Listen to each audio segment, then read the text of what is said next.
రోమా సంఘానికి రాసినటువంటి రోమా పత్రిక మొదటి అధ్యాయంలో కొన్ని మాటలు మనం ఈరోజు ధ్యానం చేయబోతుంటున్నాం. అపొస్తలుడైనటువంటి పౌలు రోమాలో ఉన్నటువంటి సంఘానికి రాసినటువంటి మాటలు, ఈ మాటల్లో కొన్ని ఆత్మీయ సందేశాలు ఉన్నాయి కాబట్టి వాటిని ఈరోజు మనం ధ్యానం చేద్దాం. 18వ వచనం నుండి 23వ వచనం వరకు ధ్యానం చేద్దాం. ఒకసారి అందరం కలిసి చదువుదాం. దుర్నీతి చేత సత్యమును అడ్డగించు మనుషుల యొక్క సమస్త భక్తిహీనత మీదను దుర్నీతి మీదను దేవుని కోపము పరలోకము నుండి బయలుపరచబడుచున్నది. ఎందుకనగా దేవుని గూర్చి తెలియశక్యమైనదేదో అది వారి మధ్య విషదమై ఉన్నది. దేవుడు అది వారికి విషదపరచెను. ఆయన అదృశ్య లక్షణములు అనగా ఆయన నిత్యశక్తియు దేవత్వమును జగదుత్పత్తి మొదలుకొని సృష్టించబడిన వస్తువులను ఆలోచించుట వలన తేటపరచబడుచున్నవి కనుక వారు నిరుత్తరులై ఉన్నారు. మరియు వారు దేవుని ఎరిగియు ఆయనను దేవునిగా మహిమపరచలేదు, కృతజ్ఞతాస్తుతులు చెల్లింపను లేదు, కానీ తమ వాదములు యందు వ్యర్థులైరి. వారి అవివేక హృదయము అంధకారమయమాయను. తాము జ్ఞానులమని చెప్పుకొనుచు బుద్ధిహీనులైరి. వారు అక్షయుడగు దేవుని మహిమను క్షయమగు మనుషుల యొక్కయు పక్షుల యొక్కయు చతుష్పాద జంతువుల యొక్కయు పురుగుల యొక్కయు ప్రతిమా స్వరూపములుగా మార్చిరి. ఈ మాటలు రోమా సంఘానికి అపొస్తలుడైనటువంటి పౌలు వ్రాశారు. సంఘానికి ఎందుకు ఈ మాటలు వ్రాయవలసి వచ్చింది అనంటే, సంఘం మీద దేవుని యొక్క కోపము, దేవుని యొక్క ఉగ్రత రాబోతూ ఉంది. దేవుడు కోపించువాడు, ఆయన కృప నిత్యము ఉంటుంది. అట్ ద సేమ్ టైం ఆయన ఉగ్రత ప్రతి వ్యక్తి మీద ఉంటుంది అనేటువంటి విషయాలను ఈరోజు మనం నేర్చుకోబోతున్నాం. దేవుడు కోపిస్తువాడా అంటే కోపిస్తువాడు కాదు, ఆయన ప్రేమస్వరూపి. దేవుడు ఉగ్రతను కురిపించువాడా అంటే ఉగ్రత కురిపించువాడు మాత్రమే కాదు, ఆయన కనికరము కలిగినటువంటి దేవుడు. ఒకటి కనికరము కలిగిన దేవుడు, రెండవది ఉగ్రత కలిగినటువంటి దేవుడు, మూడవది కోపము కలిగిన దేవుడు, నాలుగవది కరుణా సంపన్నుడైన దేవుడు కదా, జాలి దయ కరుణ వాత్సల్యం కలిగిన దేవుడు. అది అలాంటి దేవుడు సంఘం విషయంలో మనుషుల విషయంలో ఎందుకు కోపించువాడై ఉన్నాడు? 18వ వచనం అదే రాయబడి ఉంది. ఏమని రాయబడింది? దుర్నీతి చేత సత్యమును అడ్డగించు మనుషుల యొక్క సమస్త భక్తిహీనత మీదను దుర్నీతి మీదను దేవుని కోపము పరలోకము నుండి బయలుపరచబడుచున్నది. దేవుని కోపము పరలోకము నుండి బయలుపరచబడుచున్నది. ఎవరి మీదంట?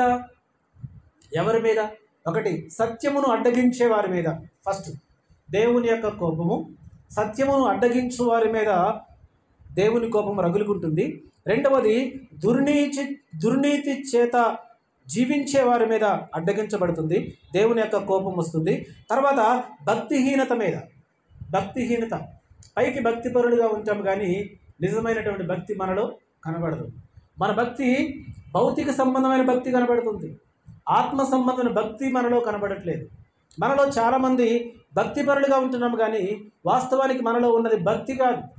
దేవుడు పరిశీలించినప్పుడు, దేవుడు పరీక్షించినప్పుడు ఆ భక్తి కనబడకుండా భక్తిహీనత మనలో కనబడుతుంది, భక్తి లేని సందర్భం మనలో కనబడుతుంది. ఇక్కడ రెండు విషయాలను ఈరోజు 18వ వాక్యాన్ని ధ్యానం చేద్దాం. దుర్నీతి చేత సత్యమును అడ్డగించు. ఒకటి నీతి, రెండవది సత్యం. ఒకటి దుర్నీతి అంటే ఏది నీతి కాదో అదే దుర్నీతి. దుర్నీతి దేవునికి ఇష్టం లేదు. అసలు నీతి అంటే ఏంటి? నీతి అంటే ఏంటి? రెండు వాక్యాలు మనం ధ్యానం చేస్తే, నీతి అంటే ఏమని చెప్పుకున్నాం చాలాసార్లు. దేవుడు అబ్రహాము దేవుణ్ణి నమ్మెను, అది అతనికి నీతిగా ఎంచబడింది. అంటే నీతి అంటే ఏంటో మనకి ఇక్కడ ఈ లేఖనం ద్వారా క్లియర్గా చెప్పబడింది. దేవుణ్ణి నమ్మడమే నీతి. అంటే దుర్నీతి అంటే ఏంటి? దేవుడు అంటే ఎవరో తెలిసుండి కూడా ఆయనను నమ్మకపోవడమే దుర్నీతి. దేవుడు ఎవరో తెలుసంట. దేవుడు ఎవరంట? తనను తాను ప్రత్యక్షపరుచుకున్నాడంట. దేవుడు ఎవరో ఎలా ప్రత్యక్షపరుచుకున్నాడో ఆయన రాయబడింది 19వ వచనంలో. ఎందుకనగా దేవుని గూర్చి తెలియశక్యమైనదేదో అది వారి మధ్య విషదమై ఉన్నది, దేవుడు అది వారికి విషదపరచెను. దేవుని గురించి తను ఎలా పరిచయం చేసుకోవాలో దేవుడు ప్రజల మధ్యలో పరిచయం చేసుకున్నాడు. ఆయన ఇదిగో దేవుడు అంటే ఎలా ఉండాలో, దేవుడు ఎవరో, దేవుడు ఎలాంటి వాడో, ఆయన గుణలక్షణాలు ఏంటో అన్నీ కూడా మనుషుల ఎదుట దేవుడు ప్రత్యక్షపరిచాడంట. ఎలా ప్రత్యక్షపరిచాడంట? 19వ వచనం చూడండి. ఇప్పుడు 19వ వచనం 20వ వచనం. ఆయన అదృశ్య లక్షణములను అనగా ఆయన నిత్యశక్తియు దేవత్వమును జగదుత్పత్తి మొదలుకొని సృష్టించబడిన వస్తువులను ఆలోచించుట వలన తేటపరచబడుచున్నది కనుక వారు నిరుత్తులైరి. దేవుడు లేడు అంటే దేవుడు సృష్టించిన ఈ సృష్టి మన కళ్ళ ముందు కనపడుతుంది. దేవుడు ఉన్నాడు అనడానికి రుజువేంటి? దేవుడు శక్తిమంతుడు అనడానికి రుజువేంటి? దేవుడు సృష్టించిన సృష్టి, ఈ సృష్టిలో సూర్యుడు, చంద్రుడు, ఆకాశ నక్షత్రములు, భూమి ఇవన్నీ కూడా దేవుని చేత సృష్టించబడినవి. ఈ సృష్టి కూడా కదులుతుంది. ఈ సృష్టి కదులుతుంది, దేవుని యొక్క నిత్యమైన శక్తిని తెలియజేస్తుందంట. భూమి ఎంత స్పీడ్తో తిరుగుతుందంట? భూమి తిరిగేటటువంటి స్పీడు ఒక గంటకి 67,000 మైళ్ళ స్పీడ్తో తిరుగుతుందంట. ఒక గంటకి 67,000 మైళ్ళు అంటే దాన్ని కిలోమీటర్లో మారిస్తే, ఒక గంటకి భూమి తిరిగేటటువంటి స్పీడ్ని మనం కిలోమీటర్లకు మారిస్తే 1,07,000 కిలోమీటర్లతో భూమి తన చుట్టూ తాను తిరుగుతూ సూర్యుని చుట్టూ తిరుగుతుంది. దేవుడు భూమికి కక్షను ఏర్పాటు చేశారు. కక్ష అంటే ఏంటి? ట్రాక్. ట్రైన్ ప్రయాణం చేయాలంటే ఏం కావాలి? ట్రాక్ కావాలి. అవి వాటి యొక్క దిశను తప్పుతాయి, కొన్నిసార్లు యాక్సిడెంట్కి ప్రమాదాలకు గురవుతాయి. కానీ భూమి ఇంత స్పీడ్గా తిరిగినప్పటికి కూడా దాని యొక్క ట్రాక్ని అది ఎప్పుడు కూడా తప్పలే. ఎన్ని వేల సంవత్సరాల నుండి తిరుగుతుంది, కానీ భూమి తన యొక్క ట్రాక్ తప్పలే. పోనీ ఎంత స్పీడ్తో తిరుగుతుంది? నిదానంగా జాగ్రత్తగా చూసి తిరుగుతుందా? కాదు. ఎంత స్పీడు? ఒక గంటకి 1,07,000 కిలోమీటర్ల వేగంతో భూమి తిరుగుతూ ఉంది. తన చుట్టూ తాను తిరుగుతూ అట్ ద సేమ్ టైం సూర్యుని చుట్టూ కూడా తిరుగుతుందంట. సూర్యుని చుట్టూ కూడా తిరుగుతుంది. ఇంత స్పీడ్లో తిరుగుతున్న భూమి ఒక్కసారి కూడా తన గతి తప్పలేదు, ఒక్కసారి కూడా తన ట్రాక్ తప్పలేదు. ఇంత గొప్ప అద్భుతాన్ని మనం చూసినప్పుడు దేవుడి యొక్క నిత్య శక్తి మనకు అర్థం కావాలి. దేవుని యొక్క నిత్య శక్తి మనకు అర్థం కావాలి. శాస్త్రజ్ఞులు పరిశోధనలు చేశారు. భూమి నిజంగా తిరుగుతుందా లేదని. వాళ్ళు తిరుగుతుందని దాన్ని కనిపెట్టారు. ఆ అంతరిక్షంలోకి వెళ్ళినప్పుడు భూమి ఎంత స్పీడ్గా తిరుగుతుందో వాళ్ళు లెక్కలు కట్టి మనకు అందించారు. భూమి తన చుట్టూ తను తిరుగుతుందని క్లియర్గా ఎవిడెన్స్లతో సహా మనకి పుస్తకాలలో పొందుపరిచారు. జాగ్రత్తగా మనం ఆలోచన చేస్తే భూమిని చూసినప్పుడు దాని యొక్క దేవుని యొక్క నిత్య శక్తిని మనం అర్థం చేసుకోవాలంట. ఎవరైనా శక్తి లేకుండా ఏదైనా ఒక వస్తువు కదిలించబడుతుందా? ఒక స్థానంలో నుంచి మరొక స్థానానికి ఏదైనా ఒక వస్తువు కదిలించబడాలంటే దానికి ఏదో ఒక శక్తి అప్లై చేయాలి. ఫ్యాన్ తిరగాలంటే పవర్ని అప్లై చేయాలి కదా. ఒక వస్తువుని ఇక్కడ నుంచి ఇక్కడ తీసి పెట్టాలంటే ఏదో ఒక శక్తి పనిచేయాలి. మరి భూమి ఏ శక్తి లేకుండా ఇంతగా ఎలా తిరుగుతుంది? ఇంతగా ఎలా సూర్యుని చుట్టూ తిరుగుతుంది? మనం చదువుకున్నాం కదా, భూమి తన చుట్టూ తాను తిరుగుతూ సూర్యుని చుట్టూ తిరగడానికి పట్టే కాలాన్నే ఒక రోజు అనగా 24 గంటలుగా లెక్కించారు. ఈ లెక్కలన్నీ ఎవరు కట్టారంటే శాస్త్రజ్ఞులు. ఎలా కట్టారు అని అంటే వారు అంతరిక్షంలో పరిశోధనలు చేసి కట్టారు.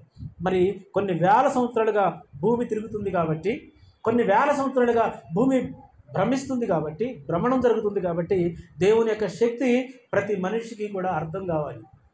దేవుని యొక్క శక్తి అర్థం కావాలి. ఇక్కడ రాయబడిన మాట ఏంటంటే చాలామంది దేవుని యొక్క శక్తిని అర్థం చేసుకుంటా దుర్నీతి చేత సత్యమును అడ్డగించచ్చు. అది కాదండి, మీరు అన్నీ ఏవో కళ్ళబొల్లి కబుర్లు చెప్తారు. నిజంగా దేవుని శక్తి అలా లేదు, అది దేవుని శక్తి కాదు. ఈ భూమి తిరగడానికి కారణం ఏంటంటే గురుత్వాకర్షణ శక్తి అన్నారు. ఏ శక్తి అన్నారు? గురుత్వాకర్షణ శక్తి. దాన్ని ఇంగ్లీష్లో ఏమంటారు? గురుత్వాకర్షణ శక్తిని ఏమంటారు ఇంగ్లీష్లో? గ్రావిటీ పవర్ కదా, ఫోర్స్. గ్రావిటీ, భూమికి గ్రావిటీ పవర్, దాన్నే గురుత్వాకర్షణ శక్తి అంటారు. ఆకర్షించేది. మనం ఆకాశంలోకి ఏదైనా విసిరితే అది డైరెక్ట్గా ఎక్కడ పడుతుంది? భూమి మీద. పైన ఎందుకు ఆగదంటే దానికి గ్రావిటీ పవర్ ఉంది కాబట్టి. ఈ గురుత్వాకర్షణ శక్తి వల్ల భూమి తిరుగుతుంది అన్నారు. కానీ వాస్తవాన్ని మనం ఆలోచన చేస్తే దేవుడు భూమిని శూన్యంలో వేలాడదీసి దాన్ని త్రిప్పుతూ ఉన్నాడంట. అంత మాత్రమే కాదు, భూమి ఇంత ఆశ్చర్యంగా ఉంటే, ఇది కొన్ని మాటలే, భూమి ఇంత ఆశ్చర్యకరంగా ఉంటే భూమి తన చుట్టూ తాను తిరుగుతూ సూర్యుని చుట్టూ కూడా తిరుగుతుందంట. ఆ సూర్యుని యొక్క కాంతి, సూర్యుని యొక్క వెలుగు ఎంత గొప్పదో మనం ఆలోచన చేస్తే అది ఇప్పుడు మనకు ఉన్నటువంటి ఎండ వేడిని తట్టుకోలేక మనము ఆరాధన సమయాన్ని ముందుకు నడిపించుకున్నాం. ఇప్పుడు మన యొక్క డిగ్రీస్ సెల్సియస్లో మనం కొలిస్తే సూర్యుని యొక్క శక్తి, సూర్యుని యొక్క వేడిని మనం కొలిస్తే ఇప్పుడు మా అంటే 42, 43 డిగ్రీలు ఉంటుంది, అంతేనా? నిన్న దాదాపుగా 43 డిగ్రీలు దాటింది. చాలా బయటకు వస్తే చర్మం కూడా మండిపోతుంది, అంత వేడిని మనం అనుభవిస్తున్నాం. వాస్తవానికి సూర్యుని యొక్క శక్తిని సెల్సియస్లో సెంటిగ్రేడ్తో ఒకవేళ కొలవగలిగితే మనము దాని యొక్క శక్తి, దాని యొక్క వేడి 6,000 డిగ్రీల సెల్సియస్గా శాస్త్రజ్ఞులు అంచనా వేశారు. పర్ఫెక్ట్గా చెప్పాల, అంచనా వేశారు. అంటే 6,000 డిగ్రీల శక్తి. ఇప్పుడు మనకి 42, 43కే మన చర్మం మండిపోతుంటుంటే 6,000 డిగ్రీలు అంటే ఎంత వేడో కదా. బండలు కూడా కరిగిపోతాయి, రాళ్ళు కూడా కరిగిపోతాయి, ఇనుము కూడా ఎలాంటి ప్రయత్నం లేకుండా కరిగిపోతుంది, బూడిదైపోతుంది. అంత శక్తితో, అంత వేడితో సూర్యుడు ప్రకాశిస్తూ ఉన్నాడు. మరి ఎంతకాలంగా ప్రకాశిస్తున్నాడు? అది సృష్టించబడిన నాటి నుంచి నేటి వరకు అది ప్రకాశిస్తూనే ఉన్నాడు. దీన్ని చూసినప్పుడు మనకు ఏమర్థం కావాలంట? దేవుని యొక్క నిత్య శక్తి. చెప్పండి, దేవుని యొక్క నిత్య శక్తి. ఆయన నిత్యము శక్తివంతుడు. ఆయన ఒక్కసారి తయారు చేసి ఆకాశంలో పెట్టాడు. అవి పెట్టినప్పటి నుంచి నేటి వరకు నిరంతరాయంగా వాటి పని అవి చేస్తున్నాయి. కాబట్టి నువ్వు గుర్తించాలి, ఇది దేవుని యొక్క నిత్యమైన శక్తి. రెండవది మాట అంటాడు ఆయన, ఇది దేవుని యొక్క నిత్యమైన శక్తి మాత్రమే కాకుండా ఇది చదవండి మాటను, దుర్నీతి చేత సత్యమును అడ్డగించు మనుషుల యొక్కయు సమస్త భక్తిహీనుల మీద దుర్నీతి మీదను దేవుని యొక్క కోపం పరలోకము నుండి బయలుపరచబడుచున్నది. ఎందుకనగా దేవుని గూర్చి తెలియశక్యమైనది ఏదో అది వారి మధ్య పరచబడి ఉన్నది. దేవుడు అది వారికి విషదపరచను. ఆయన అదృశ్య లక్షణములు అనగా ఆయన నిత్యశక్తియు దేవత్వమును జగత్తు పునాది నుంచి ఆయన సృష్టించాడంట. ఒకటి నిత్యమైన శక్తి, రెండవది దేవత్వం. దేవత్వం ఎలా కనబడాలి, ఎలా కనిపిస్తుంది అని అంటే, దేవత్వము, దైవత్వము దేవుని యొక్క లక్షణాలు. ఇవి ఎక్కడుంటాయి మనుషులు అంటే మనుషుని యొక్క అంతరంగంలో ఉంటాయి. ప్రతి మనిషికి ఒక మనస్సాక్షి అనేది ఉంటుంది. ఈ మనస్సాక్షి ఏం చేస్తుందంటే, తప్పు చేసేటప్పుడు ఈ మనస్సాక్షి గద్దిస్తూ ఉంటుంది. పాపం చేయాల్సిన అవకాశము, ఆలోచన వచ్చినప్పుడు మనస్సాక్షి గద్దిస్తూ ఉంటుంది. చాలాసార్లు చాలామంది మనుషులు చూడండి, మనసు బాగాలేదని చెప్పేసి మందు తాగే అలవాటు ఉన్నవాడు మందు తాగుతారు, సినిమాలు చూసే అలవాటు ఉన్నవాళ్ళు సినిమాలు చూస్తారు. ఏ అలవాటు లేనివాళ్ళు ప్రశాంతంగా ఎవరితో మాట్లాడకుండా దూరంగా వెళ్ళిపోయి ఏకాంతంగా కూర్చుంటారు. ఏమంటే ఇక్కడ కూర్చున్నారంటే మనసు కొంచెం బాగాలేదండి అంట. ఎందుకు అంటే వారి మనస్సాక్షి వారిని గద్దిస్తుంది. వారి మనస్సాక్షితో వారు మాట్లాడడం ప్రారంభిస్తున్నారు. వారి యొక్క ఆలోచనలో వారు నిమగ్నమైపోయారు. కాబట్టి వారు ఏం చేస్తారంటే ఏకాంతంగా గడపడానికి లేదా మత్తు చిత్తులై ఉండడానికి వాళ్ళు అలవాటు పడిపోతారు. దీన్ని దేవుని యొక్క ఆత్మశక్తి, అక్కడ రాయబడిన మాట ఏంటంటే, దైవత్వము మనిషిలో ఉన్నటువంటి మానవత్వానికి మించింది దైవత్వము. ఈ దైవత్వము నిత్యశక్తి చాలామంది గ్రహించక, కొంతమంది దుర్నీతి చేత, కొంతమంది సత్యమును అడ్డగిస్తూ భక్తిహీనులైపోతున్నారు. భక్తిహీనుడి మీద దేవుని యొక్క కోపము రగులుకుంటుంది. భక్తిహీనత మనలోనికి జొరబడినప్పుడు దేవుని యొక్క కోపము మన మీదకి వస్తుంది. అది ఎంత భక్తిపరులైనా కావచ్చు. చూడండి, దావీదు గారిని తీసుకుంటే, దావీదు గారు నీతిమంతుడు. దావీదు గారు యథార్థవంతుడు, దావీదు గారు భక్తిపరుడు, దావీదు గారు మంచి రాజు, పరిపాలించే వ్యక్తి, కానీ దేవునికి ఎంతో ప్రార్థించినటువంటి వ్యక్తి. కానీ దేవుడు దావీదు గారిని క్షమించలేదు. ఆయన పాపం చేసినప్పుడు దేవుడు వెంటనే ఆయనకు పుట్టిన కుమారుణ్ణి చంపేశాడు. 7 రోజులు ఉపవాసం ఉన్న దేవుడు కనికరించలేదు. 7 రోజులు దుఃఖపడిన దేవుడు కనికరించలేదు. 7 రోజులు ఏడ్చిన దేవుడు కనికరించలేదు. కారణం ఏంటంటే ఆయన కోపము దావీదు గారి మీద రగులుకుంది. ఎందుకంటే దేవునికి ప్రియమైన వాడే, ప్రియ స్నేహితుడే, నా హృదయానుసారుడు అన్నాడు దావీదుని. దావీదు దేవునికి హృదయానుసారుడు అంట. అది అలాంటి వ్యక్తి పాపం చేస్తే దేవుడి యొక్క ఉగ్రత, దేవుని యొక్క కోపం ఆయన మీదకి వస్తుంది. అందుకే దేవుని యొక్క నీతి, దేవుని యొక్క భక్తిని భక్తిహీనతగా మార్చకూడదు. దేవుని యొక్క నీతిని దుర్నీతిగా మార్చకూడదు. అంటే దేవుడెవరో తెలిసి కూడా దేవుణ్ణి ఆరాధించకపోతే, దేవుడెవరో తెలిసి కూడా దేవునికి ఇష్టంగా జీవించకపోతే, దేవుడెవరో తెలిసి కూడా దేవునికి ఆయాసకరంగా జీవిస్తే అదే దుర్నీతి, అదే భక్తిహీనత. దానిని దేవుడు క్షమించడానికి ఏమాత్రం కూడా ఇష్టపడడు. నీకు ఒక మంచి బిరుదుని నిన్ను అప్రిషియేట్ చేస్తాడు. మోషే గారి విషయంలో ఏమన్నాడు దేవుడు? మోషే నా ఇల్లంతటిలో నమ్మకస్తుడు, భూమి మీద ఉన్న మనుషులందరిలో సాత్వికుడు. ఆయన ఒకటి సాత్వికుడు, రెండవది నమ్మకస్తుడు. కానీ మోషేని కూడా దేవుడు క్షమించలేదు. మోషే దేవునితో నడిచిన కాలం ఎంత? 40 సంవత్సరాలు. 40 సంవత్సరాలు ఫరో ఇంటిలో రాజకుమారుడిగా జీవించాడు. 40 సంవత్సరాలు అరణ్యములో ఇశ్రాయేలు ప్రజలతో నడిచాడు. 40 సంవత్సరాలు డైరెక్ట్గా దేవునితో జీవించినటువంటి వ్యక్తి. అలాంటి మోషేని దేవుడు క్షమించలేరు.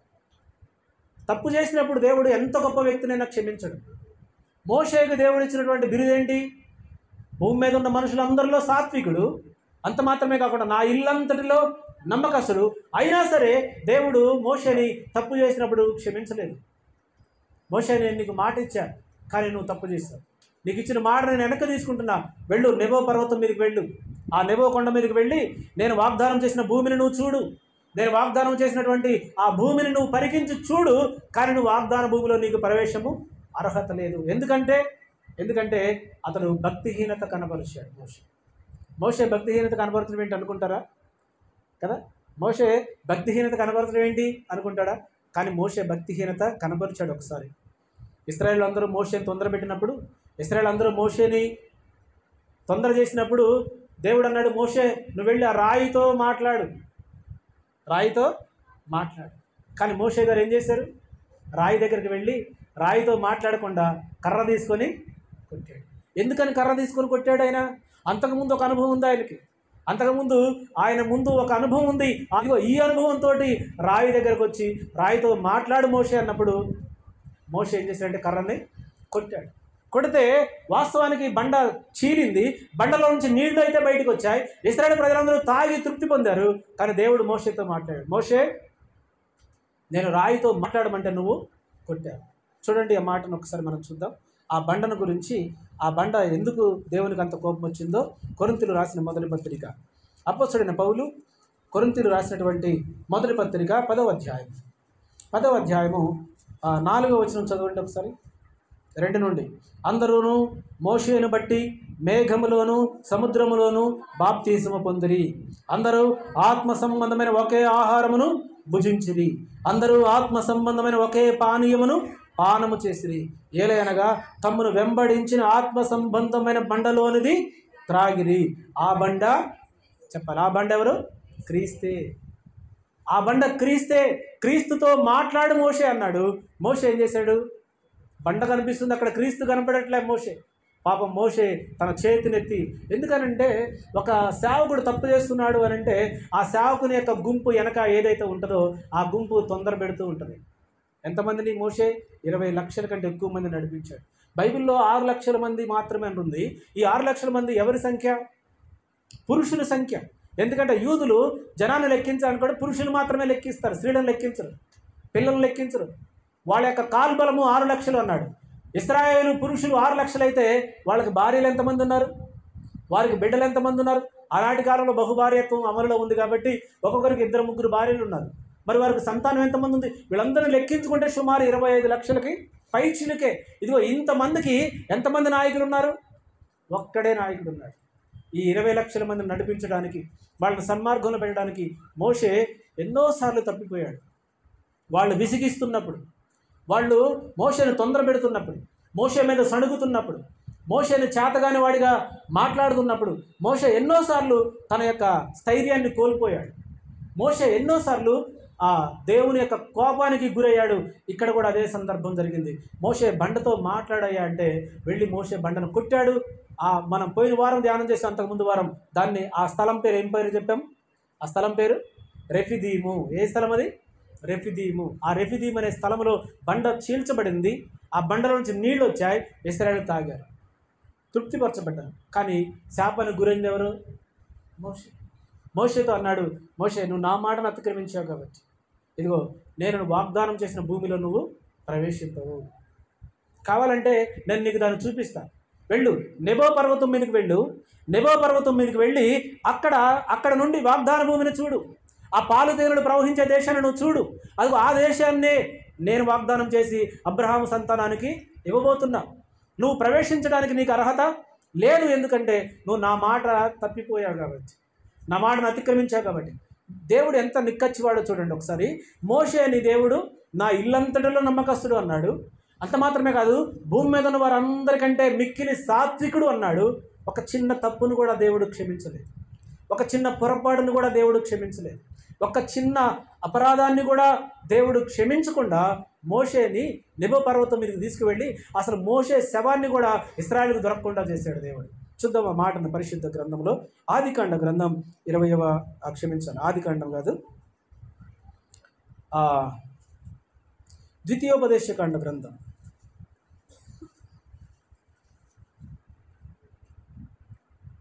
34వ అధ్యాయం మొదటి నుండి 6 వచనాలు చూడండి. ద్వితీయోపదేశకాండ గ్రంథం 34వ అధ్యాయము మొదటి నుండి 6 వచనాలు. మోషే మోయాబు మైదానంలో ఎరికో ఎదుటను పిస్కా కొండ వరకు పోయి నెబో శిఖరమునకు ఎక్కిను. అప్పుడు మోషే ఎక్కిన తర్వాత, కొండ మీదకి ఎక్కిన తర్వాత, అప్పుడు చదువమ్మా, దాను వరకు,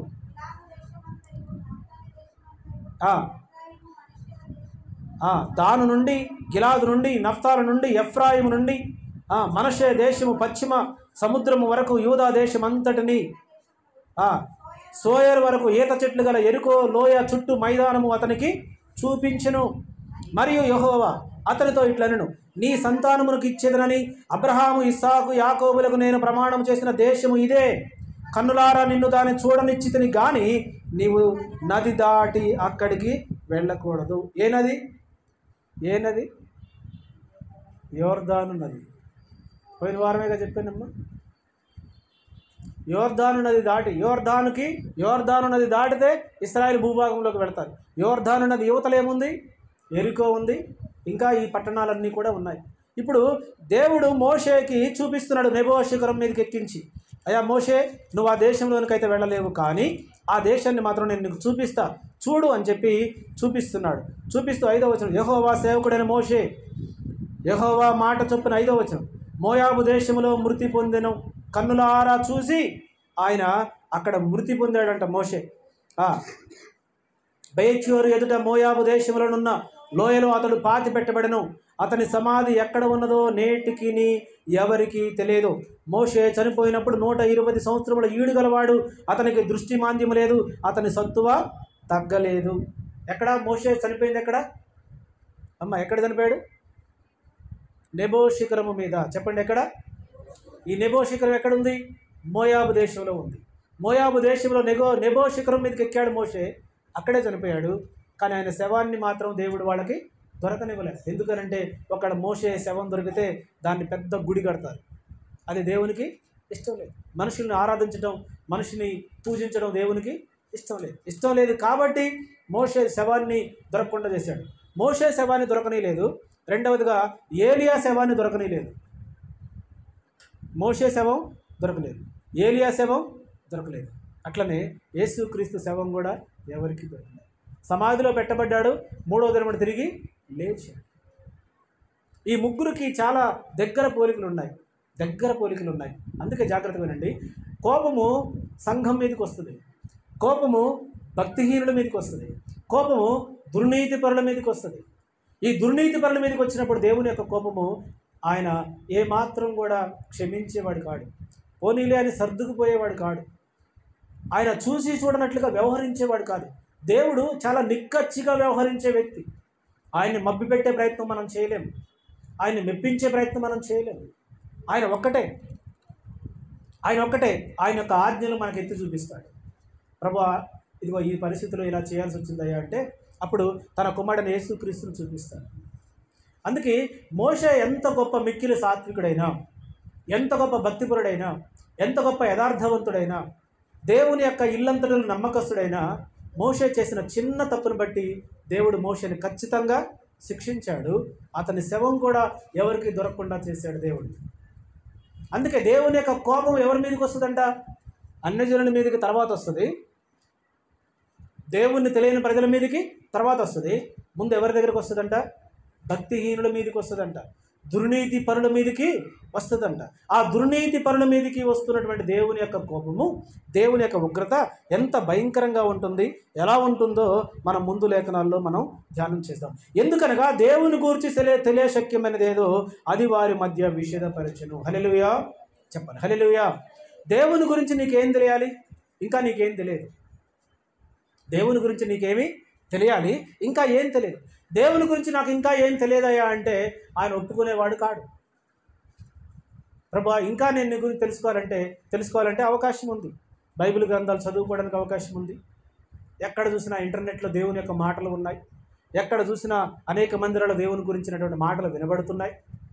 ఎక్కడ చూసినా దేవుని గురించిన వాక్యము ప్రకటించబడుతుంది. కానీ ఇప్పుడు దేవుడి గురించి తెలియశక్యమైనది ఏదో అది వారి మధ్య విషిదపరిచెను. ఒకటి, పాత నిబంధన కాలంలో దేవుడు ఏం చేశాడు? నేను ఉన్నవాడను అనువాడనని రుజువు చేసుకోవడానికి ఎర్ర సముద్రాన్ని పాయలు చేశాడు. ఇంతకుముందు మనం కీర్తన గ్రంథం 105వ అధ్యాయంలో చదువుకున్నాం కదా. రాజుల గృహంలోని కప్పలు వచ్చాయి, మిడతల దండు వచ్చింది, వాళ్ళ రహస్య స్థలాలలో గడ్డలు మొలిచాయి కదా. అక్కడ ఎర్ర సముద్రం పాయలు చేయబడింది, మన్నా కురిపించబడింది.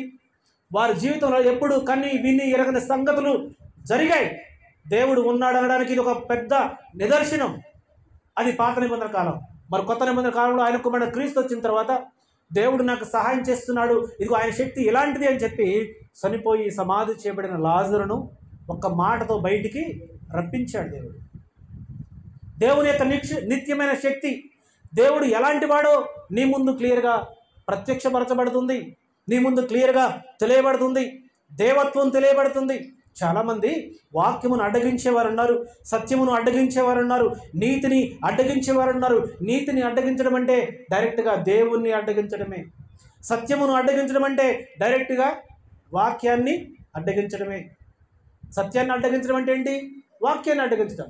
నీతిని అడ్డగించడం అంటే ఏంటి? దేవుణ్ణి అడ్డగించడం. సత్యమే దేవుడు, నీతి వాక్యం, వాక్యమే నీతి. ఇలాంటివి అడ్డగించేటటువంటి వారిని దేవుడు ఏమాత్రం కూడా క్షమించేవాడు కాడు. ఎంత గొప్ప వ్యక్తి అయినా, ఎంత పెద్ద భక్తుడైనా సరే దేవుడు క్షమించేటటువంటి వాడు కాడు. తన యొక్క నిత్యమైన శక్తి మనలో దేవుడు పెట్టాడు. ఆ నిత్యమైన శక్తిని గురించి దేవుడు ఈరోజు మనతో మాట్లాడబోతున్నాడు. చూద్దాం ఆయన నిత్యమైన దేవత్వం మనలోనికి ఎలా వచ్చిందో చూద్దాం. అపోస్తలుల కార్యాల గ్రంథం 23వ అధ్యాయం. అపోస్తలుల కార్యాల గ్రంథం 23వ అధ్యాయము మొదటి వాక్యాన్ని చూడండి ఒకసారి.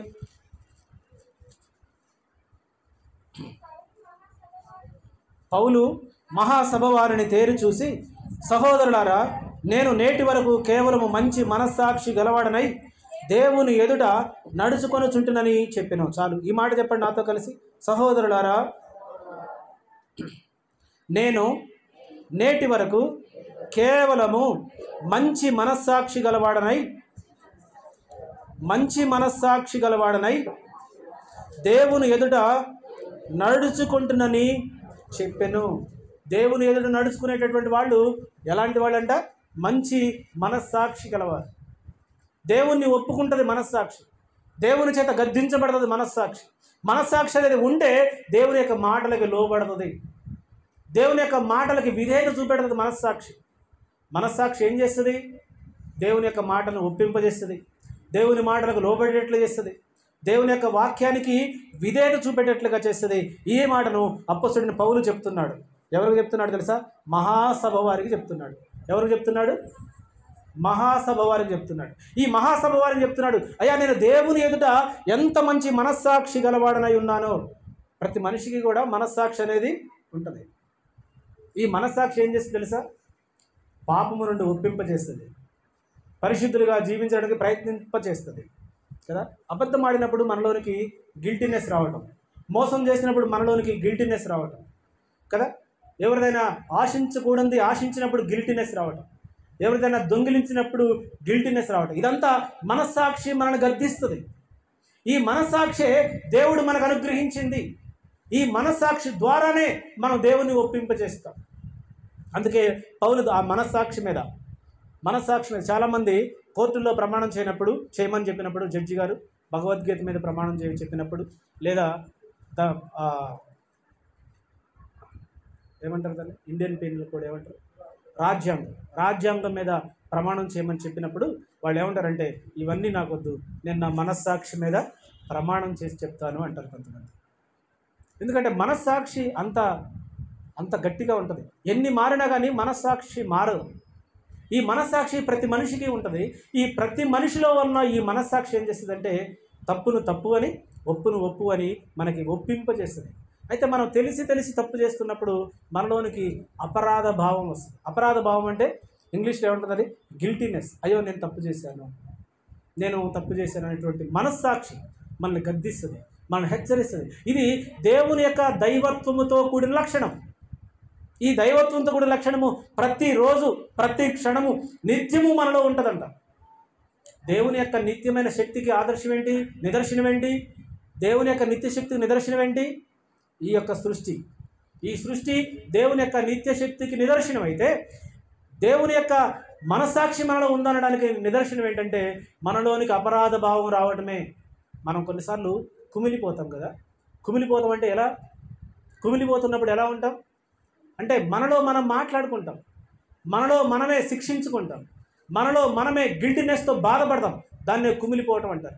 ఇది ఎలా చేస్తుందంటే పరిశుద్ధాత్ముడు మనస్సాక్షిని గద్దిస్తాడు, పరిశుద్ధాత్ముడు మనస్సాక్షిని ఒప్పింపజేస్తాడు. చూడండి, మరొక వాక్యాన్ని మీకు చూపెడతా ఈజీగా అర్థం కావడానికి. 24వ అధ్యాయం 16వ వచనం చూడండి. 24వ అధ్యాయం 16వ వచనం. ఈ విధమున నేనును దేవుని ఎడల మనుషుల ఎడలను ఎల్లప్పుడూ నా మనస్సాక్షికి నిర్దోషమైనదిగా ఉండినట్లు అభ్యాసము చేసుకొనుచున్నాను. మనస్సాక్షికి నిర్దోషంగా ఉండడానికంట. అర్థమవుతుందా? మనస్సాక్షికి నిర్దోషంగా అంటే నీ మనస్సాక్షి కూడా నీ మీద నేరం మోపకూడదు, నీ మనస్సాక్షి కూడా నేను గద్దించకూడదు. దాని కొరకు పౌలు బ్రతుకుచు తను తాను జాగ్రత్త పరుచుకుంటున్నాడంట. తనను తాను అభ్యాసము చేసుకొనుచున్నాడు అంటే నేర్చుకుంటున్నాడు మనస్సాక్షికి లోబడి ఎలా జీవించాలి.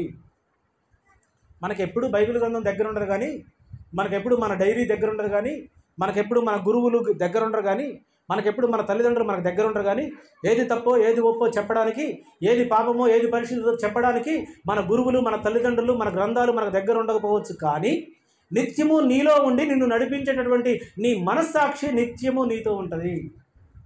ఆ మనస్సాక్షి ఏం చేస్తుందంటే నిన్ను గద్దిస్తూ ఉంటుంది.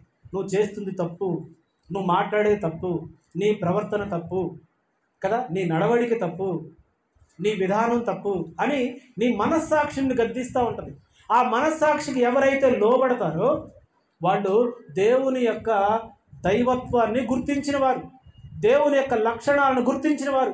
ఆ దేవుని లక్షణాలు ఎలా ఉండాలో ఆయన కుమారుడైన క్రీస్తు ఈ లోకానికి వచ్చి మనకు చూపెట్టాడు. ఇవే దేవుని లక్షణాలు అన్నాడు. ఆ లక్షణాలని అపోస్తలుడైన పౌలు ఫిలిప్పీ సంఘానికి రాస్తూ 2వ అధ్యాయము 5వ వచనం నుండి మనకు నేర్పించే ప్రయత్నం చేశాడు. చూద్దాం. ఫిలిప్పీ పత్రిక 2వ అధ్యాయము 5వ వాక్యం చూద్దాం.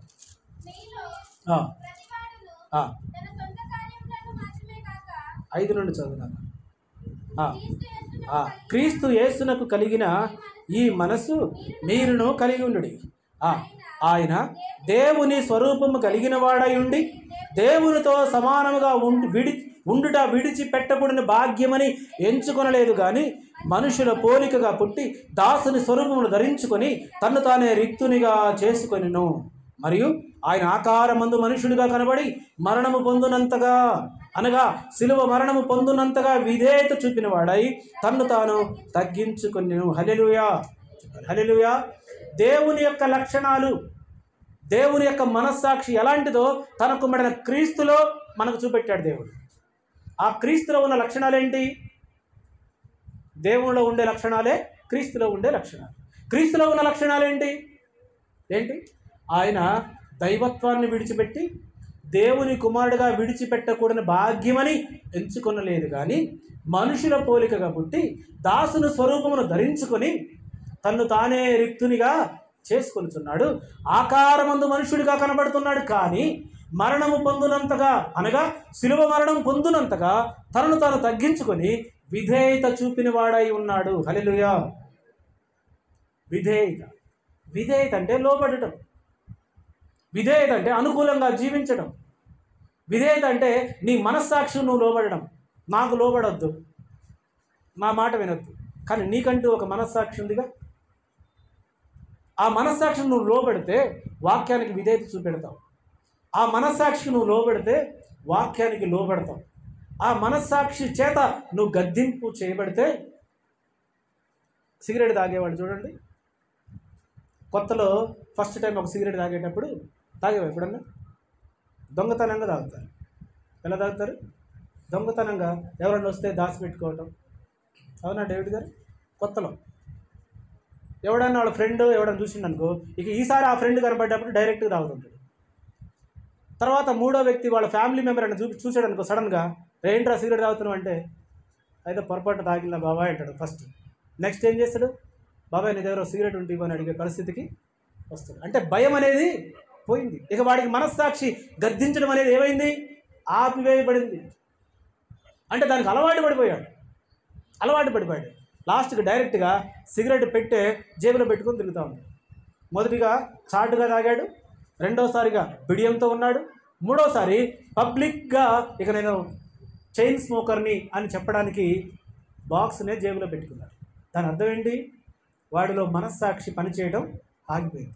దేవుని యొక్క దైవికమైన లక్షణాలు మరుగైపోయాయి, కనబడకుండా మాయమైపోయాయి. కారణం ఏంటంటే నిదానంగా లోబడటాన్ని వాడు మర్చిపోయాడు. అందుకే దేవుని యొక్క దైవిక లక్షణాలు ప్రతి మనిషిలో ఉంచబడ్డాయి. దాన్నే మనస్సాక్షి అన్నాడు అపొస్తలుడైన పౌలు. ఆ మనస్సాక్షికి నువ్వు లోబడితే దైవిక లక్షణాలు నీలో కనబడాలి. అలా కనబడితే నువ్వేం చేస్తావు తెలుసా? దేవుని యొక్క శక్తిని శక్తిహీనంగా మార్చు. మనం చాలాసార్లు చెప్తాం, ఏమని చెప్తాం? మా దేవుడు చాలా గొప్పవాడు, మా దేవుడు చాలా శక్తిమంతుడు, మా దేవునికి అసాధ్యమైనది ఏది లేదు అని చెబుతావు. చెప్పి ఏం చేస్తావంటే, ఈరోజు ఏం వారం, ఈరోజు మంచి రోజా కాదా? ఏం చేస్తావు? దేవుని యొక్క శక్తిని నువ్వే ప్రకటిస్తావు. మళ్ళీ నీ నోటితో నువ్వేం చేస్తావు? ఈరోజు మంచి రోజా కాదా, ఈరోజు ఈ పని చేయొచ్చా లేదా? వారాలు చూసేవాళ్ళు, ముహూర్తాలు చూసేటటువంటి వాళ్ళు కదా, శకుని గాండ్ర దగ్గరికి వెళ్ళేవాళ్ళు. కానీ దేవుని యొక్క శక్తిని ఎలా మారుస్తున్నారు వీళ్ళు? ఎలా మారుస్తున్నారు? శక్తిహీనంగా మారుస్తున్నారు. దేవుడు శక్తిమంతుడైతే మళ్ళీ ఉంగరాల్లోకి శక్తి ఎక్కడి నుండి వచ్చింది కదా? దేవుడు శక్తిమంతుడు అయితే, దేవుడు అసాధ్యాన్ని సుసాధ్యం చేసేవాడు అయితే మరి ఇవన్నీ ఎక్కడి నుండి వచ్చినాయి కదా? అందుకే గలతీ సంఘానికి రాస్తాడు, గలతీ పత్రిక 4వ అధ్యాయం 10వ వాక్యంలో అంటాడు. గలతీ పత్రిక 4వ అధ్యాయము 10వ వాక్యాన్ని చూద్దాం. మాసములను, ఉత్సవ కాలములను, సంవత్సరములను ఆచరించుచున్నారు. మీ విషయమై నేను పడిన కష్టము వ్యర్థమైపోవునేమోనని మిమ్మల్ని గురించి భయపడుచున్నాను. పౌలు సంఘంతో మాట్లాడుతుంటాడు, అయ్యా మీరు దినములను ఏంటి, ఈరోజు మంచి రోజా చెడ్డ రోజా, మాసములను కదా, మాసాలు కూడా చెప్తుంటుంటారు కదా, ఈరోజు అమావాస్య, పౌర్ణమి అనేటువంటి వాటిని చాలామంది ఆచరిస్తారు, అనుసరిస్తూ ఉంటుంటారు కదా. తర్వాత ఉత్సవ కాలాలను కూడా ఆచరిస్తూ ఉంటుంటారు. తర్వాత సంవత్సరములను ఆచరిస్తూ ఉంటుంటారు. మీ విషయమై నేను పడిన కష్టమంతా వ్యర్థమైపోనేమోనని మిమ్మల్ని గురించి ప్రతిమాలుచున్నాను. దేవుని యొక్క శక్తిని ఆశ్రయించిన వీళ్ళు మళ్ళెందుకు వీడి గురించి ఆలోచిస్తున్నారు? మంచి రోజని, చెడ్డ రోజని కదా, గడియలని, తిథులని, నక్షత్రాలని కదా, అమావాస్య అని, పౌర్ణమి అని కదా, ఎందుకు కాలాలను విభజించి అది మంచిది ఇది చెడ్డదని ఎందుకు ఎంచుతున్నారంటే వీళ్ళకి దేవుని యొక్క శక్తి సరిగా అర్థం కాలేదు. వీళ్ళ మనస్సాక్షి పనిచేయడం ఆగిపోయింది. మనస్సాక్షి అనేది వీళ్ళ కార్యసిద్ధి కలుగు చేయట్లేదు. దానివల్ల ఇలాంటి అనర్థాలు జరుగుతూ ఉన్నాయి.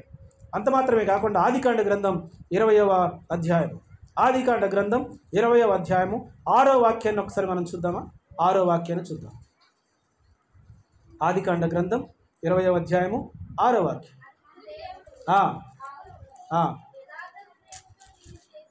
యథార్థ హృదయముతో దీనిని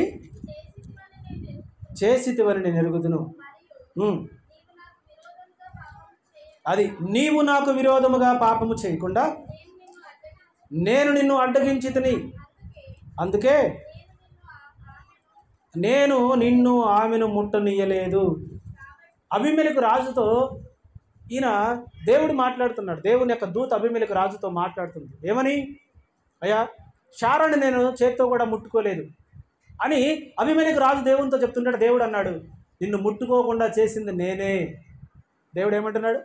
ఒక అన్యుడైన రాజుతో అంటున్నాడు, నిన్ను ఆమెను ముట్టుకోకుండా చేసిన వాడును నేనే అని అంటూ 6వ వచనం అంటాడు, దేవుడు యథార్థ హృదయముతో దీనిని చేసితివని నేను ఎరుగుదును, మరియు నీవు నాకు విరోధముగా పాపం చేయకుండా నేను నిన్ను అడ్డగించితిని, అందుకే నేను నిన్ను ఆమెను ముట్టనీయలేదు. దేవుడు ఎలా వచ్చి అడ్డగించాడు? డైరెక్ట్గా వచ్చి అడ్డగించాడా? కాదు. అబీమెలెకు యొక్క రాజు మనసులో ఏం పెట్టాడు? మనస్సాక్షి చేత గద్దింప చేశాడు. అన్యుడి యొక్క మనసులో గద్దింప చేశాడు. ఆయనకి కల కలిగించి ఆ కలలో ఒక దర్శనాన్ని కలిగించాడు. 5-4 వచనాలు ఆ మాటలు ఉంటాయి. ఆ దర్శనములో అదిగో ఆమె జోలికి నువ్వు పోవద్దు, 4వ వచనం చూడండి ఒకసారి. అయితే అబీమెలెకు ఆమెతో పోలేదు కనుక అతడు, ప్రభువా, ఇట్టి నీతి గల జనమును హతము చేయుదువా? ఈమె నా చెల్లెలని అతడు నాతో చెప్పలేదా? మరియు ఆమె కూడా అతడు నా అన్న అనెను. నేను చేతులతో ఏ దోషము చేయక యథార్థ హృదయముతో ఈ పని చేసి తిని అనెను. తనను తాను హెచ్చించుకుంటుంటే, తన యొక్క నీతిని తను చెప్పుకుంటుంటే దేవుడు అంటున్నాడు, అది కాదయ్యా. 3వ వచనం చూడండి. ఇప్పుడు 3వ వచనం, అయినను రాత్రివేళ దేవుడు స్వప్నమందు అబీమెలెకునొద్దకు వచ్చి, నీవు నీ ఇంట చేర్చుకున్న స్త్రీ ఒక పురుషునికి భార్య కనుక ఆమె నిమిత్తము నీవు చచ్చిన వాడవు సుమా అని చెప్పెను కదా. కలలో ఆమె జోలికి పోతే నువ్వేమైపోతావు? చస్తావు. ఆమె జోలికి నువ్వు పోవద్దని దేవుడు కలలో కనిపించి చెప్పాడు అబీమెలెకు. చెప్తే అతడు వెంటనే ఆగిపోయాడు. ఆగిపోయిన తర్వాత తెల్లారిన తర్వాత మళ్ళీ దేవుని యొక్క దూత ప్రత్యక్షమైతే అబీమెలెకు అంటున్నాడు, అయ్యా, నేను ఆమెను ముట్టుకోలేదు, ఆమె దగ్గర పోలేదు అంటే దేవుడు అన్నాడు, నువ్వు ఆమె దగ్గర పోకుండా చేసిన వాడను నేనే చేశా. అందులో నీ గొప్పతనం ఏం లేదు. నేను నీకు మరణ భయం పెట్టాను కనుక నువ్వు ఆమెను ముట్టుకోలేకపోయావు. ఆ భయంతో అతడు మనస్సాక్షికి లోబడిన వాడై శారాను ముట్టుకోకుండా పరిశుద్ధంగా పవిత్రంగా ఉంచాడు. ఎన్ని రోజులు ఉందో శారా మనకు తెలియదు, కానీ శారా ఎన్ని రోజులు ఒక అన్యుడైన అబీమెలెకు రాజు ఇంట్లో ఉన్నదో అన్ని రోజుల వరకు కూడా ఆ ఇంట్లో వాళ్ళ గర్భములన్నీ కూడా మోయబడ్డాయి. ఒక నీతిమంతురాలు, ఒక పరిశుద్ధురాలు, ఒక దేవుని యొక్క సంకల్పంలో ఉన్నటువంటి వాని భార్య, అబ్రహాం గారి భార్య. అబ్రహాంను పిలిచి, ఏవయ్యా, నా చెల్లెలు అని చెప్పావు కదా, ఎందుకు అబద్ధం ఆడావంటే అబ్రహాం అన్నాడు, అయ్యా, నేను అబద్ధం ఆడా, నిజమే చెప్పాను. ఆమె నా చెల్లెలే, కానీ నా తండ్రికి పుట్టిన దాని కుమార్తె కానీ నా తల్లికి పుట్టిన కుమార్తె కాదు. ఒక తల్లి పిల్లలమేం కాదు, కానీ మా ఇద్దరు తండ్రులు ఒక్కరే. సృష్టి ఆరంభంలో దేవుడు భూమిని నిండించడానికి ఇప్పటికి ఇంకా వావి వరుసలు ఇంకా ఏర్పాటు చేయలేదు. ధర్మశాస్త్రం వచ్చిన తర్వాతనే వరుసల క్రమాన్ని దేవుడు ఏర్పాటు చేశాడు. అంతకుముందు వరుస క్రమాలు లేవు. అంతకుముందు దేవుడు భూమిని నిండించాలని ఆజ్ఞ ఉంది కాబట్టి దేవుడు భూమిని నిండింప చేయడానికి వరుస క్రమాలు ఏర్పాటు చేయలేదు. ధర్మశాస్త్రం వచ్చిన తర్వాత అప్పుడు ధర్మశాస్త్రంలో పొందుపరిచాడు.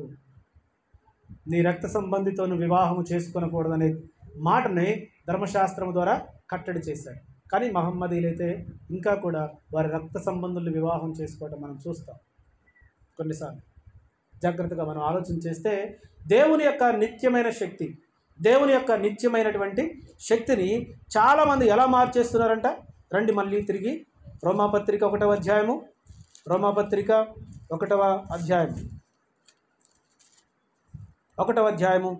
21వ వాక్యాన్ని చూద్దాం. మరియు వారు దేవుని ఎరిగియు ఆయనను దేవునిగా మహిమపరచలేదు, కృతజ్ఞతాస్తుతులు చెల్లింపలేదు, కానీ తమ వాదముల యందు వ్యర్థులైరి. హల్లెలూయా. చాలామంది వాదించుకుంటున్నారంట. దేవుని శక్తిని ఎరిగి, దేవుడు అంటే ఎలాంటి వాడో ఎరిగి వారే వాదించుకుంటున్నారు. దేవునికి కృతజ్ఞతాస్తుతులు చెల్లించలేదు, తమ వాదముల యందు వ్యర్థులైపోయారు.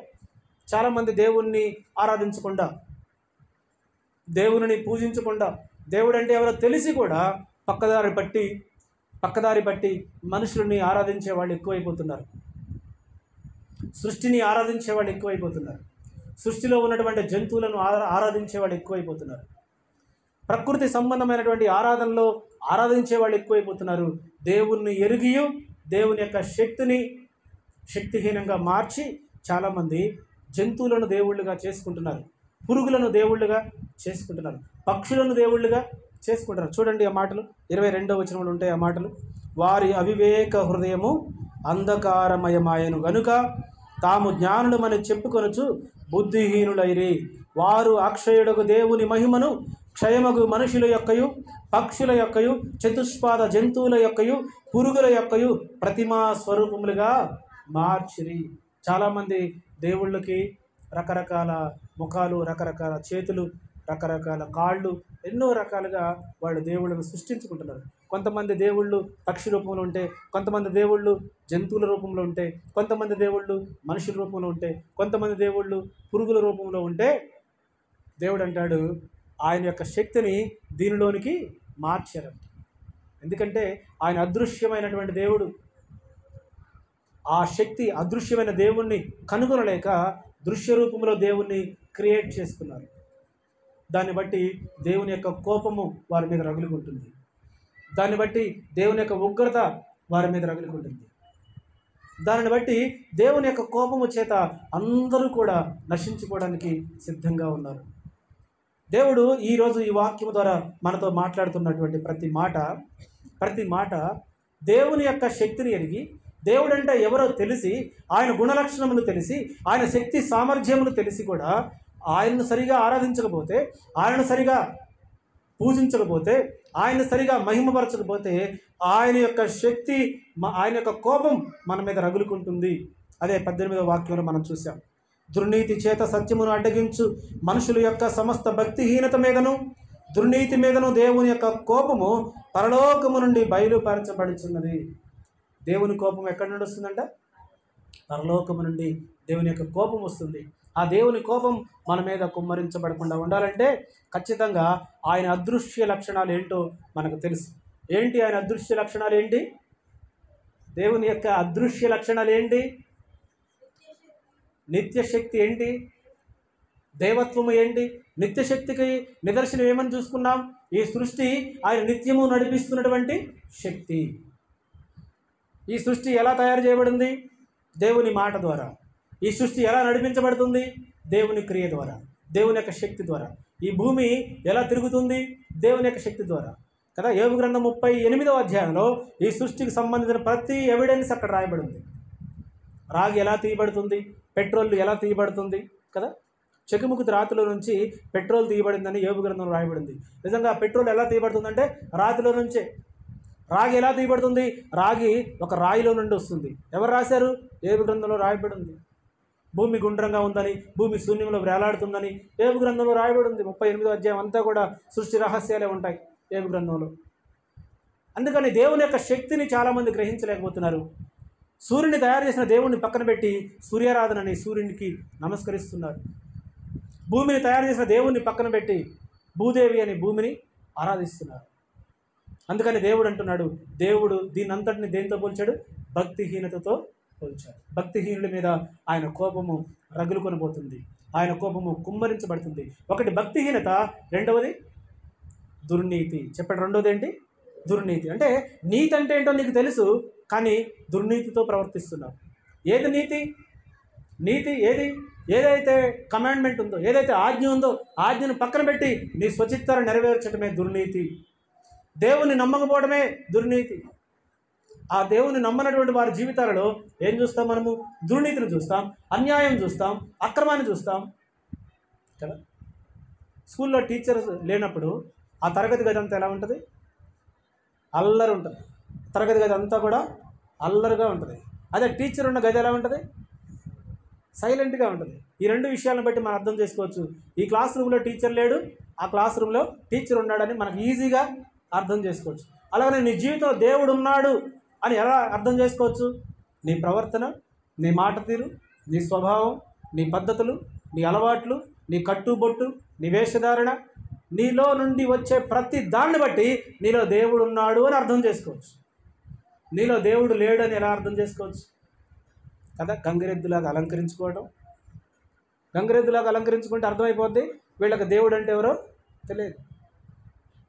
పాత నిబంధన కాలంలో ముక్కు పుడకలు పెట్టేవాడు. ముక్కు పుడక దేనికి సాదృశ్యం తెలుసా? ఇక్కడ ముక్కు పుడక పెడితే అది నోటికి తగులుతూ ఉంటుంది, అంత పెద్దగా పెట్టేవాడు. ఎందుకంటే స్త్రీ తన నోటికి కళ్ళెం పెట్టుకోవాలి. ఏది పెడితే అది మాట్లాడడం వీల్లేదు. నేను చాలా ఆచితూచి మాట్లాడాలి, నేను చాలా జాగ్రత్తగా మాట్లాడాలని వాళ్ళకి అప్పుడు అర్థమైందంట. వాళ్ళ మనస్సాక్షి వాళ్ళని గద్దిస్తుందంట. అందుకని నీలో దేవుడు ఉండాలని తెలియాలంటే నీ మాటను బట్టి తెలుసుకోవచ్చు, నీ ప్రవర్తన బట్టి తెలుసుకోవచ్చు, నీ యొక్క నడవడికను బట్టి తెలుసుకోవచ్చు, నీ ప్రార్థనా జీవితాన్ని బట్టి తెలుసుకోవచ్చు, నీ విశ్వాస జీవితాన్ని బట్టి తెలుసుకోవచ్చు, నీ అలవాట్లను బట్టి తెలుసుకోవచ్చు. అదే నీలో దేవుడు లేడు అని తెలుసుకోవాలంటే కూడా నీ ప్రార్థన, నీ యొక్క ఆత్మీయ జీవితం, నీ భక్తి జీవితం, నీ భౌతిక సంబంధ జీవితం, వీటన్నిటిని బట్టి తెలుసుకోవచ్చు. కాబట్టి మధ్యాహ్న కాల సమయంలో దేవుడు మనందరినీ హెచ్చరిస్తుంటుండగా, మనందరితో మాట్లాడుతుంటుండగా ఒక మాటను చివరిగా చదువుకొని ముగించుకుందాం. రోమాపత్రిక 4వ అధ్యాయం, రోమాపత్రిక 4వ అధ్యాయము 3వ వాక్యాన్ని చూద్దాం. లేఖనం ఏమి చెప్పుచున్నది? అబ్రహాము దేవుణ్ణి నమ్మెను, అది అతనికి నీతిగా ఎంచబడెను. పని చేయని వారికి జీతము రుణమే గాని దానమని ఎంచబడదు. పని చేయక భక్తిహీనుని నీతిమంతునిగా తీర్చువాని యందు విశ్వాసముంచు వారికి వారి విశ్వాసము నీతిగా ఎంచబడుచున్నది. హల్లెలూయా చెప్పాలి. హల్లెలూయా. నీవు కూడా ఇప్పుడు ఇక్కడ 2 విషయాలు చెప్పాడు. ఒకటి జీతము, రెండవది గిఫ్ట్. ఒకటేంటి చెప్పాలి? ఒకటి జీతం అంటే శాలరీ అనండి ఒకసారి, శాలరీ. రెండవది ఏంటి? గిఫ్ట్, దానం. ఓకే, ఇప్పుడు నువ్వు 30 రోజులు కష్టపడి పనిచేసిన తర్వాత నీకేమి ఇవ్వాలి? శాలరీ ఇవ్వాలి. ఇవ్వకపోతే ఏం చేస్తావు? అడుగుతావు, బెదిరిస్తావు, ఇవ్వకపోతే ధర్నా చేస్తావు, ఇవ్వకపోతే కేసు పెడతావు. ఎందుకంటే శాలరీ అనేది నీ హక్కు. అది అర్థమవుతుందా? శాలరీ అనేది నీ హక్కు. కానీ గిఫ్ట్ అనేది నీకు ఉచితంగా ఇచ్చేది. ఇప్పుడు మీలో చాలామంది నీతిమంతులుగా ఎంచబడ్డారు. ఎలా ఎంచబడ్డారు అంటే, ఎలా ఎంచబడ్డారంట? నీకు ఇచ్చే జీతము ద్వారా ఎంచబడలేదు. నువ్వు నీకు దేవుడు ఇచ్చినటువంటి కృపా వరము ద్వారా నువ్వు నీతిమంతుడిగా ఎంచబడ్డావు. అంటే నీలో క్రియలు లేకపోయినా, నీలో పని లేకపోయినా, నీలో భక్తి లేకపోయినా, నీలో విశ్వాసం లేకపోయినా, దేవుడు తాను ఉచితముగా మనకు అనుగ్రహించిన తన కృపా మహిమకు కీర్తి కలిగినట్లు తన దయా సంకల్పం ద్వారా యేసు క్రీస్తు ద్వారా నిన్ను ప్రియ కుమారులుగా, ప్రియ కుమార్తెలుగా ఎఫెసీ 1:4 ప్రకారం ఎంచుకున్నాడు. ఎందుకు మనకు దేవుడు కృపను అనుగ్రహించి నీతిమంతులుగా తీర్చాడంట? దేవుడు తాను ఉచితముగా మనకు అనుగ్రహించిన తన కృప అనేటటువంటి ఒక దాని ద్వారా అర్హత లేని మనకి అర్హతనిచ్చి దేవుడు మనల్ని నీతిమంతులుగా తీర్చాడు. హల్లెలూయా చెప్పాలి. హల్లెలూయా. మనలో క్రియలు లేవు, విశ్వాసం లేదు, భక్తి లేదు, అయినా మనల్ని నీతిమంతులుగా తీర్చాడు. ఎలా అంటే తన కృప ద్వారా. అర్థమవుతుందా? తన కృప ద్వారా మనం నీతిమంతులుగా తీర్చబడ్డాం. అయ్యా నన్ను ఎందుకు నీతిమంతులుగా తీర్చలేదని నువ్వు అడగడానికి ధైర్యం చేస్తే అప్పుడు నీలో ఏమెదుగుతాడు? ఆయన ఏమెదుగుతాడు? క్రియలు వెతుకుతాడు. కింది వచ్చినప్పుడు ఏముంది? ఇప్పుడు మనం చదువుకున్నాం, క్రియలు లేని విశ్వాసము మృతము అని చదువుకున్నాం. క్రియలు లేని విశ్వాసం మృతం. కాబట్టి క్రియలు లేవు కాబట్టి నువ్వు అడగడానికి ధైర్యం లేదు. ఎందుకు నన్ను నీతిమంతులుగా తీర్చలేదంటే అది ఆయన ఇష్టం. ఎందుకు నన్ను నిత్య జీవానికి వారసులుగా చేయలేదంటే అది ఆయన ఇష్టం కదా. ఎందుకు అని అడిగే రైట్స్ నీకు లేవు. ఒకవేళ 30 days నువ్వు వర్క్ చేసి ఉంటే, 30 days అటెండెన్స్ నీకు ఉంటే, రికార్డ్స్లో నీ పేరు నమోదు చేయబడితే నువ్వు అడగడానికి నీకు రైట్స్ ఉన్నాయి. ఎందుకు నన్ను నీతిమంతుడిగా చేయలేదని, ఎందుకు నా జీతం నాకు ఇవ్వలేదని అడగడానికి నీకు హక్కు ఉంది. కానీ దేవుడు తన కృప ద్వారా నిన్ను నీతిమంతుడిగా తీర్చాడే తప్ప మనలో క్రియలు మాత్రం కనబడట్లేదు. కాబట్టి దేవుణ్ణి అడగడానికి మనకు రైట్స్ లేవు. దేవుడు ఇచ్చినటువంటి కృపని కాపాడుకుంటూ ఆయన సన్నిధిలో భక్తిహీనులుగా కాకుండా భక్తిపరులుగా, దుర్నీతిపరులుగా కాకుండా నీతిపరులుగా జీవిస్తూ క్రీస్తుకి మహిమకరంగా ఈ లోకంలో మనము జీవించుదాం. అట్టి కృప దేవుడు మనందరికీ దయచేయనుగాక. ప్రార్థన చేసుకుందాం. అందరం కళ్ళు మూసుకుందాం. పాస్టర్ గారు ప్రార్థన నడిపిస్తారు.